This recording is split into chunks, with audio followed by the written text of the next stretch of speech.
kitchen ingredient creates a chemical explosion? Let's find out.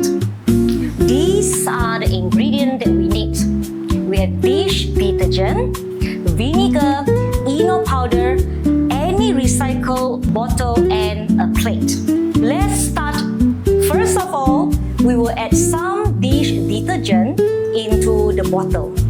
Next, we will pour the acid, the vinegar, into the bottle until half full. Now let's move on to the final part. We add Eno powder into the bottle. Let's watch out what happened. Eno reacts with vinegar to produce carbon dioxide gas. In this fun activity, the detergent will trap the gas and create a lot of foam as you see here.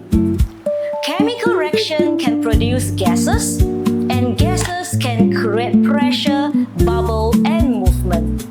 Science is fun, exciting, and can happen right in your kitchen.